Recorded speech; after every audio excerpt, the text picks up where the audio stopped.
Hello everyone, this is me Haroon Barki. अच्छा, हमारा जो टॉपिक है वो है taxonomical terminology. Actually we are studying families in plant systematic, but before studying those families we have to know about the terminology use in that families. जो इन families को हम पढ़ते हैं उसमें जो टर्मिनोलॉजीज यूज होते हैं, पहले हमें उन टर्मिनोलॉजीज़ को समझना चाहिए। जब हम इस टर्मिनोलॉजीज़ को समझेंगे तो हमारे लिए it will be very easy to understand families. अच्छा, टर्मिनोलॉजी में हमारे पास फर्स्ट है एनुअल। एनुअल प्लांट्स वो होते हैं which complete their life cycle within 1 year, जो वन ग्रोविंग सीजनल होते हैं, जो अपना life cycle within 1 year complete करते हैं। विद इन 1 ईयर मीन कि वो 2 मंथ्स में भी कंप्लीट करते हैं। अगर वो 3 मंथ्स में भी कंप्लीट करे तो वो भी एनुअल प्लांट ही कहलाएंगे, क्योंकि वो विद इन 1 ईयर है। जिस तरह के हमारे पास हर्ब्स है, हर्ब्स वो डजेंट हैव वुडी स्टेम, उसकी स्टेम वुडी नहीं होती, उसकी स्टेम सॉफ्ट होती है, इसलिए वो इजीली जो है ज़मीन पर मोड़ते, वो easily lay down toward the earth होते हैं। अच्छा, नेक्स्ट हमारे पास है biennial, complete life cycle within 2 years. Biennial वो प्लांट होते हैं जो अपने life cycle within 2 years में कंप्लीट करते हैं। जिस तरह के हमारे पास श्रब्स हैं, श्रब्स जो है वो अपनी life cycle within 2 years में कंप्लीट करते हैं, लेकिन they are what is shrubs? Actually they are woody plants smaller than trees. ये वुडी प्लांट्स तो होते हैं लेकिन ट्रीज से छोटे होते हैं। And has several main stem rising at और नियर द ग्राउंड, और इसके बहुत से स्टेम्स होते हैं जो ज़मीन के नज़दीक ही होते हैं। ये बहुत ही छोटे कद के होते हैं। अच्छा, नेक्स्ट हमारे पास है पेरिनियल प्लांट्स। पेरिनियल प्लांट्स वो होते हैं which complete their life cycle in more than 2 years.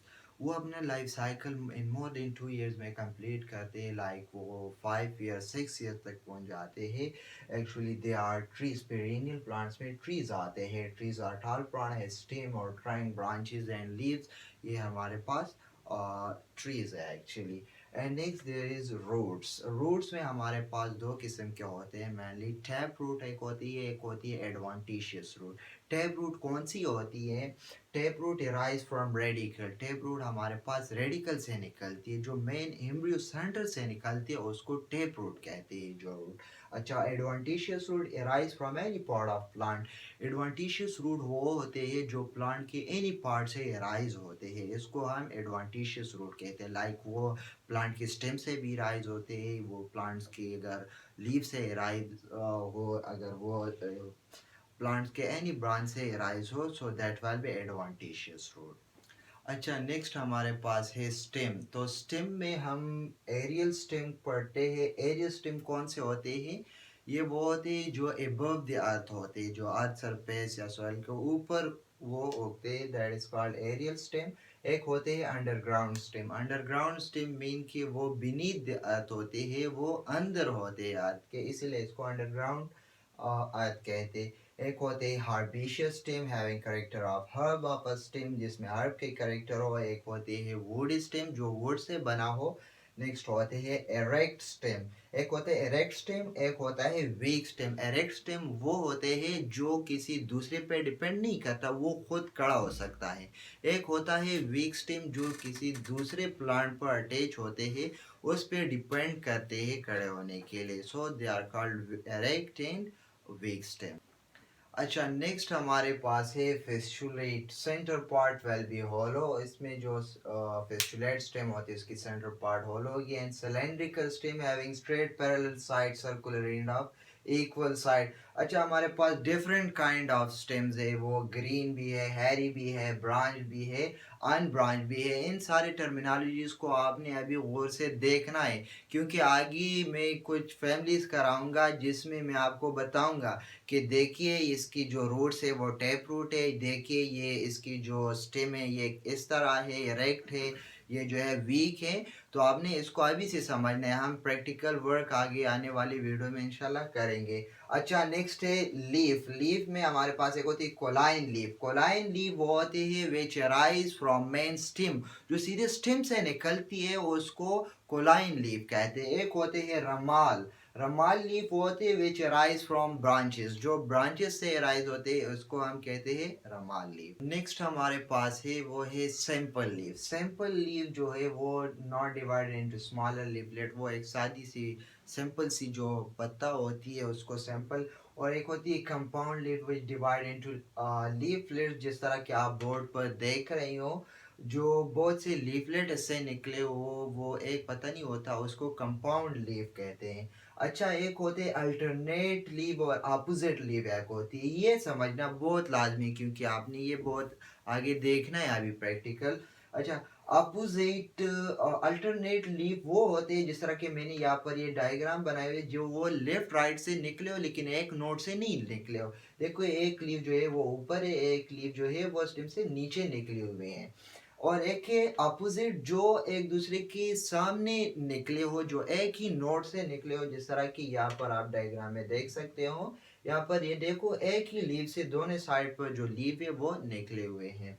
अच्छा, नेक्स्ट है हमारे पास पेचुलेट लीफ। पेचुलेट है एक सिसाइल लीफ। पेचुलेट वो होती है जिसमें स्टाक मौजूद होती है, जिन लीफ में वो डंडी जो मौजूद होती है उसको पेचुलेट कहते हैं, और जिसमें स्टाक एब्सेंट होती है, वो नहीं होते है वो डंडी, तो उसको हम सिसाइल लीफ कहते हैं। नेक्स्ट हमारे पास है एक्यूट एपेक्स लीफ। ये वो लीफ होते हैं जिसके साइड स्ट्रेट होती हैं 90 एंगल पर, जब ये मिल जाए तो इसकी साइड जो है वो इस तरह स्ट्रेट होते हैं। एक होते हैं entire margin leaf. Entire margin leaf कौन से होते हैं? Smooth edge is called entire margin leaf, जिसकी ये एज जो होती है, ये साइड जो होती है, ये हमवार होती है, इसको हम एंटायर मार्जिन वाले लीफ कहते हैं। ये देखो इसके जो साइड्स होते हैं इस इन पत्तों को, इसको एंटायर मार्जिन वाले लीफ कहते हैं। एक होते हैं सिर्रेट लीफ। सिर्रेट लीफ कौन से? लाइक टीथ ऑफ आरी जो होती है, आरी वो दांतों जिस तरह की आरी की दांतें होती है, इन लीव्स की ये मार्जिन जो है, ये साइड जो है, ये उस आरी जैसी होती है, इसीलिए इसको सिर्रेट लीफ कहते हैं। अच्छा, इसमें अब वेनेशन किस तरह, एक लीव होती है उसमें पैरेलल वेनेशन होती है, और एक लीव में रेटिकुलेट वेनेशन होती है। पैरेलल वेनेशन मीन के इसकी ये मोनोकॉट की करेक्टर है, ये याद रखना है, और इसके अंदर ये जो वेन गए हुए ये स्ट्रेट होते हैं। ये जिस तरह के हमारे पास गन्ने की जो पत्ता आप देख ले, तो उसकी जो वेनेशन है उसके अंदर जो वेन है वो इस तरह स्ट्रेट गए हुए, जिस तरह के मैंने डायग्राम में आपके लिए बनाए हैं। और एक होती है रेटिकुलेट वेनेशन, जो डाइकॉट की करेक्टर है वो स्ट्रेट नहीं गई होती है, इसकी वेन्स जो है वो स्ट्रेट नहीं होती है। तो ये है parallel venation and reticulate venation. अच्छा, नेक्स्ट हम पढ़ रहे हैं इन्फ्लोरेसेंस के बारे में। Inflorescence actually what is inflorescence? Arrangement of flower is called inflorescence. Arrangement of flower को इन्फ्लोरेसेंस कहते हैं। हमारे पास दो किस्म के इन्फ्लोरेसेंस होते हैं, एक होता है रेसिमोस इन्फ्लोरेसेंस, एक होता है साइमोस इन्फ्लोरेसेंस। अच्छा, रेसिमोस इन्फ्लोरेसेंस में actually the main stock growth like this. It grows up, it goes up, it goes up, and at the end it produces a flower that is called a racemose inflorescence. And what is cymose inflorescence? The main stalk grow up, it produces a flower here, and it produces a flower here and stop here, that is called cymose inflorescence. Next हमारे पास है flower. Flower में हमारे पास एक होते हैं bracteate flowers. ये वो होते हैं जिसमें bracts present रहते हैं। एक होते हैं ebracteate. Ebracteate mean के ब्रेक्ट्स आर एब्सेंट हियर, इसमें ब्रेक्ट एब्सेंट होंगे। एक होता है pedicellate, where pedicel will be present, that will be pedicellate. एक होते हैं सीसाइल, जिसमें पेडिसल एब्सेंट होता है। एक होते हैं हर्माफ्रोडाइट्स। हर्माफ्रोडाइट वो होते हैं जिसमें male and female both are present, दोनों मौजूद हो। Male mean androeciums and female mean gynoeciums, दोनों मौजूद है। एंड्रोशियम्स की यूनिट है स्टेमन, एंड गाइनीशियम की यूनिट है हमारे पास कार्पेल। सो जिसमें दोनों प्रेजेंट हो उसको हर्माफ्रोडाइट कहते हैं। अच्छा, ये हम इंशाल्लाह नेक्स्ट वीडियो में जब हम फैमिलीज पढ़ेंगे, फैमिलीज के बाद हम जो प्रैक्टिकल एक लाइक हम एक रोज एक फ्लावर लाएंगे जिसमें मैं आपको दिखाऊंगा कि ये इसके ब्रेक्स हैं, ठीक है, ये जो है देखो ये इसकी स्टेमन है, ये इसकी कार्पेल है, ये हर्माफ्रोडाइट है। ये सारी चीज़ें हम प्रैक्टिकली देखेंगे, लेकिन मेरे साथ जुड़े रहिए। अभी आपने नेक्स्ट वीडियोस भी, आने वाले वीडियोस भी देखने हैं। अच्छा, तो ये हर्माफ्रोडाइट और ये unisexual, unisexual mean just androecium और गाइनीशियम्स आर प्रेजेंट, जिसमें या तो सिर्फ एंड्रोशियम होगा, सिर्फ एंड्रोशियम होगा, या फिर सिर्फ गाइनीशियम मौजूद होगा तो उसको यूनिसेक्सुअल कहा जाएगा। और अगर बोथ आर प्रेजेंट, जिसका कि हर्माफ्रोडाइट से दोनों मेल भी है, गाइनीशियम पार्ट भी है, एंड्रोशियम पार्ट भी है, तो उसको बाइसेक्सुअल कहा जाएगा। अच्छा, नेक्स्ट कंडीशन जो है वो ट्राइमेरस कंडीशन है। Trimerous condition, all part of flower are three और मल्टीपल ऑफ थ्री। इस ये ट्राइमेरस जो कंडीशन है, इसमें जितना भी फ्लावर है वो थ्री पार्ट्स में डिवाइड हो, वो थ्री पार्ट्स में होगा या फिर मल्टीपल ऑफ थ्री में होगा। जिस तरह के लाइक इसमें थ्री सेपल्स होंगे, थ्री पेटल्स होंगे, या फिर सिक्स स्टेमन्स होंगे मिसाल के तौर पर, तो इसी तरह थ्री होगा या फिर मल्टीपल ऑफ थ्री होगा। ट्राइमेरिस के बाद टेट्रामेरिस, जिसमें all part of flower are four और मल्टीपल ऑफ फोर, जिसमें फ्लावर के तमाम पार्ट जो है वो फोर होंगे या फिर मल्टीपल ऑफ फोर होंगे, like four sepals, eight petals, या फिर 12 स्टेमन्स। इसी तरह इसमें होगा, जिस तरह के इसके नाम से भी जाहिर है टेट्रा, तो टेट्रा मीन फोर। नेक्स्ट है पेंट्रा मैरस, पेंटा मैरस, जिस तरह के पेंटा मीन फाइव, तो इसके all part of flower are five और multiple of five, like five sepals, five petals, या फिर 15 स्टेमन्स, तो ये पेंटामेरस कंडीशन होगा। अच्छा, जो ट्राइमेरस कंडीशन था वो मोनोकार्ड प्लांट की करेक्टरिस्टिक में था, और ये जो टेट्रामेरिस या पेंटामेरिस जो है ये डाइकॉट प्लांट के करेक्टरिस्टिक में आता है। अच्छा, नेक्स्ट कंडीशन जो है वो हमारे पास है एक्टिनोमॉर्फिक। एक्टिनोमॉर्फिक वो कंडीशन है जिसमें हम किसी भी फ्लावर के पार्ट को दो हिस्सों में डाइसेक्ट करते हैं, which we dissect any part into two parts. अच्छा, और इसके बाद जो है जाइकोमॉर्फिक जो कंडीशन है वो, अगर आप किसी भी तरफ से आप वो उसको दो हिस्सों में डिवाइड करना चाहे तो वो नहीं हो सकता। जो नहीं हो सकता उसको हम जाइगोमॉर्फिक कंडीशन कहते हैं, और जो दो इक्वल पार्ट में डिवाइड हो सकता है उसको हम एक्टिनोमॉर्फिक कंडीशन कहते हैं। अच्छा, इसके बाद है हमारे पास calyx. So what is calyx? It is the collection of petals. Collection of petals को हम कैलेक्स कहते हैं। अच्छा, इसमें जो कंडीशंस है वो हमारे पास है पॉलीसेपुलस है, और दूसरा जो है वो है गैमोसेपुलस। पॉलीसेपुलस मीन सेपल्स आर फ्री, और गैमोसेपुलस mean सेपुलस are fuse.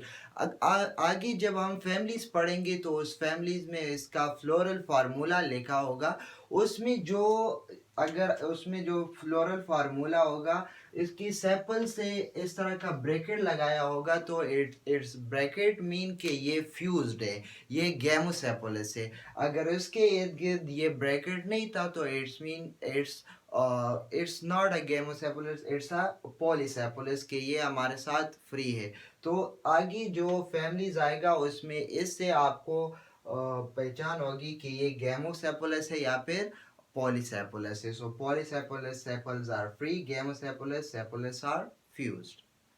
Valvate estivation. Valvate estivation में when sepals are arranged in whorl and just touch margin of one another, इसमें जो sepals होते हैं वो whorl arrangement में जमा हुए हुए, whorl mean गुच्छा फॉर्म में जमा हुए, लाइक जो गुच्छा होता है ना उसी फॉर्म में अरेंज हुए होते हैं, and just touch margin of one another, और एक दूसरे के साइड्स पर लगे होते हैं। और ट्विस्टेड एस्टिवेशन जो है, in such type of arrangement sepals develop with the next one. इस काइंड ऑफ अरेंजमेंट में जो है सेपल्स दूसरे के साथ अटैच होता है। इसके बाद नेक्स्ट है Corolla. So what is Corolla? It is actually the collection of petals. इसको कलेक्शन ऑफ पेटल्स को हम क्या कहते हैं? करोला कहते हैं। जिस तरह के हमने कैलेक्स में पढ़ा था पॉलीसेपुलस एंड गैमोसेपुलस, इसी तरह इस करोला में हमारे पास पॉलीपेटुलस एंड गैमोपेटुलस। पॉलीपेटल्स मीन कि उसमें पेटल्स फ्री होंगे, और गेमोपेटल्स मीन कि इसमें पेटल्स वो हमारे पास फ्यूज्ड होंगे। उसी तरह इसके फ्लावर फार्मूला में भी अगर ब्रैकेट का निशान आया हो तो इट मीन के इट्स गेमोपेटल्स, ये हमारे पास फ्यूज्ड है। अच्छा, इंड्रोशियम, और जो पहले भी इस टर्मिनोलॉजी को हमने पढ़ लिया कि ये मेल पार्ट ऑफ फ्लावर है। अच्छा, इसमें नेक्स्ट कंडीशन है वो है पॉलीएंड्रस। पॉलीएंड्रस इसमें हमारे पास जो स्टेमन होता है वो फ्री होता है, और एपीपेटुलस फ्यूज्ड विद पेटल्स, इसमें ये जो है ये पेटल्स के साथ फ्यूज्ड होता है, अटैच होता है। अच्छा, ये जो स्टेमन है ये दो किस्म की अभी हमारे साथ ही होती है, एक होती है एक्सट्रोज्ड स्टेमन होती है, और एक होती है एंट्रोज्ड स्टेमन। एक्सट्रोज्ड स्टेमन, अच्छा ये स्टेमन को देखा अगर ये इस तरह की शेप होती है इसकी, इसकी जो हेड होती है इसको हम एंथर कहते हैं, एंथर, ठीक है। और इसकी ये जो नीडल लाइक ये जो आई हुई है इसको हम फिलामेंट कहते हैं। तो इसका जो ये एंथर है ये पेरिफेरी ऑफ द फ्लावर की तरफ होगा एक्सट्रोज्ड कंडीशन में, यानी ये सेंटर पर नहीं होगा, ये जो फ्लावर का सेंटर है उस तरफ इसका पोलन नहीं जाएगा। और जो एंट्रोज्ड कंडीशन है इसमें इसका जो ये एंथर होगा ये toward the centre of the flower होगा। तो ये डिफरेंस है एक्सट्रोज्ड स्टेमन में और एंट्रोज्ड स्टेमन में। फिक्स्ड कंडीशन जो है अटैच एट और near the base of a leaf और स्टेम।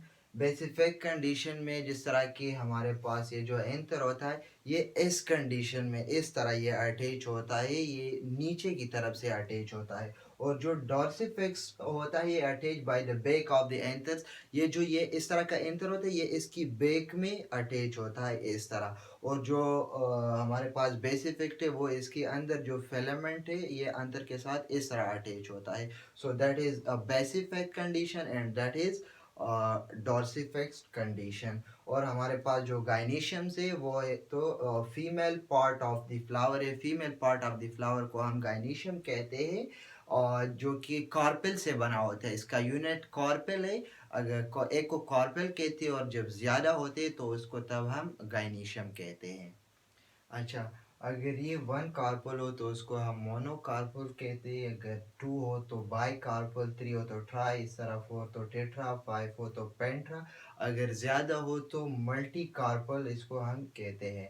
अच्छा, नेक्स्ट कंडीशन है हम हमारे पास सिंकार्पस ओवरी। सिंकार्पस ओवरी होते हैं जिसमें कार्पल फ्यूज्ड होता है, और एक है एपोकार्पस ओवरी। एपोकार्पस ओवरी वो कंडीशन होता है जिसमें कार्पल फ्री होता है। इंटीरियर ओवरी जो इसको हम हाइपोगाइनस कंडीशन भी कहते हैं, जिसमें हमारे पास ovary position in the flower on top, sepal petal stamens are under ovary. इस कंडीशन में हाइपोगाइनस कंडीशन में हमारे पास सेपल पेटल और स्टेमन्स जो है वो ओवरी के नीचे होते हैं। और इंफीरियर ओवरी में ये जो इसको हम एपिगाइनस कंडीशन कहते हैं, ovary position in the flower beneath the sepal pedals. इसमें ये जो ओवरी होती है ये सेपल पेडल स्टेमन के नीचे होती है, उसमें ऊपर होती है इसमें नीचे होती है, उसीलिए उसको सुपीरियर ओवरी और इसका इंफीरियर ओवरी कहते हैं। नेक्स्ट जो है मोनोलोक्यूलर, उसमें वन चैम्बर होती है, और बाइलोक्यूलर इसमें टू चैम्बर्स होती है।